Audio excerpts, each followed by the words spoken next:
vahentsika manaraka amin'ity ity dia ny filompanorina public des professionnels engagés na ny GBPE Andriamatora Maherson Jones faly mandray anao izahay dia miarabanao dia miaraba ny mpanaraka ny bio rehetra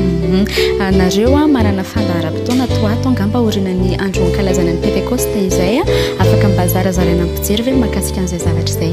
toy ny fanaona isa-taona tokoa dia nisy ny herinandro ny filazantsara izay indrindra anaty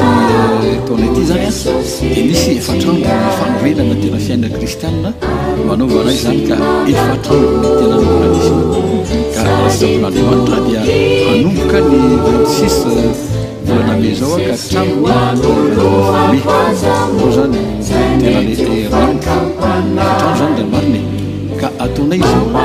isaky raiky amin'ny sasany ka hatramin'ny maraiky sasany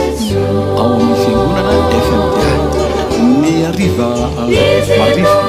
mezany dia manomboka ny sasany kosa dia misy nyfanararakevitra zay ataonay sy ny mpitantana amin'asa tokony raikitra rehetra zay efa misy fanasana manokany indrona ary ny herinande efatrandro dia anasana olona rehetra mba anorenana tsara ny tena fiainana kristiana indrindrindrindra eo anivony zay sety miasa mandarazany satria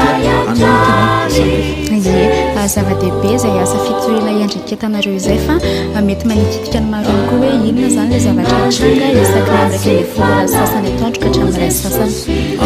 araka ny fanambarako tio zany dia nataonay zany io itoriana le filasantsara famorenana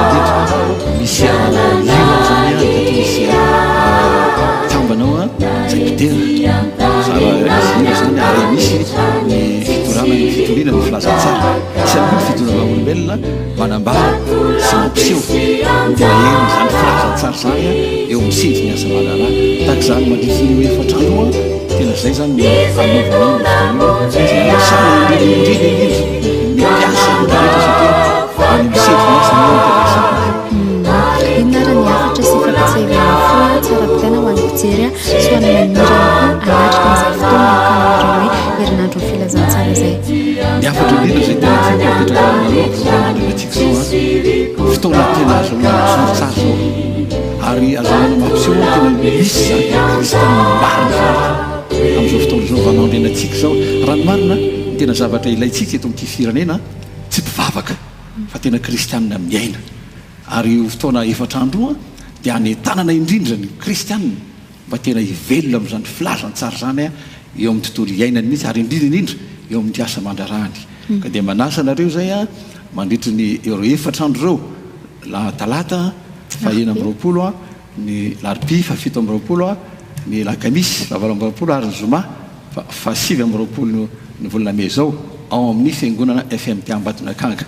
ny conférence moa na ny famelaberakevitra dia efa nataona indrindra ho an'ireo tompony andraikitra ary reo dia misy fanasana manokana mihitsy ka dia izay no mafatra indrindra tompoko dia manirindrindra anareo ifakahita mandritra n'izany fotoana zany ye isorana be dia be ny filompanorina ny groupe public des professionnels engagés na ny GBPE ny vainta atao anatin'ity fandarana ity dia azadinoana ny fotoana iarahanao amin'izy ireo zany manomboka amin'ny talata fahinina amby roapolo ny volana me ka hatramin'ny zoma fa sivy amby roapolo ny volana me ho avy izao